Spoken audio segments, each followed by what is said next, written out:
Well, in this week's recap, markets rally in reply to positive comments from Fed Chair Powell and further optimism for economic recovery. Life is too short to worry about what the next headline could do to your life savings. Hi, my name is Eric Hagen, and I keep my thumb on the pulse of the economy and the markets so my clients can focus on the things that are actually important to them. Thank you for joining me the next few minutes on today's weekly economic video update. Upbeat comments by the Federal Reserve Chairman and more signs of an economic turnaround combined to help fuel a powerful rally in the stock market last week. The Dow Jones Industrials average rose 3.29%, while the Standard & Poor's 500 advanced 3.20%.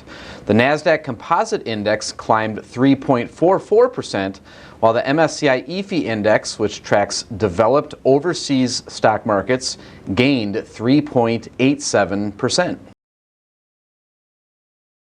The market surged higher to open the week, buoyed by a Sunday night 60 Minutes interview with Fed Chair Jerome Powell, who said that the Federal Reserve would do everything necessary to support economic recovery.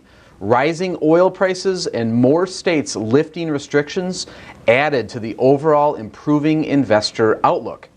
After a day digesting those gains, stocks moved another leg higher on strong earnings from big retailers and growing optimism over the global economic recovery. Stocks drifted in the final 2 days of trading as investors worried about heightening tensions between the U.S. and China.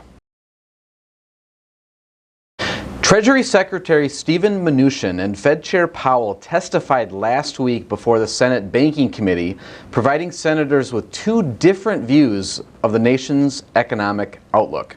Secretary Mnuchin suggested a wait-and-see approach before moving ahead with additional fiscal measures. He wants to pause new spending in order to first assess the impact of the already approved stimulus program. He believes that the economy will experience a V-shaped recovery. Fed Chair Powell, on the other hand, expressed worries that waiting too long for additional fiscal measures may hamper the fragile economic recovery. It was the third time in a week that the Fed Chair suggested more federal spending is needed to help the economic recovery. One of the challenges of assessing the U.S. economy using certain government reports, like the Consumer Price Index or the Employment Report, is that they are considered lag indicators. Lag indicators provide good insight into where we've been, but are less helpful in looking at the current state of economic activity. Looking at some real-time data can help investors better assess the here and now. For example, gasoline deliveries are trending higher. Consumer confidence appears to have stabilized, and airlines are even seeing more bookings.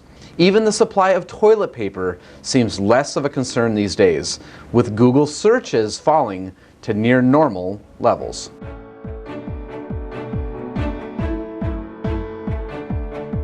Hey, this is Eric again. That's it for today.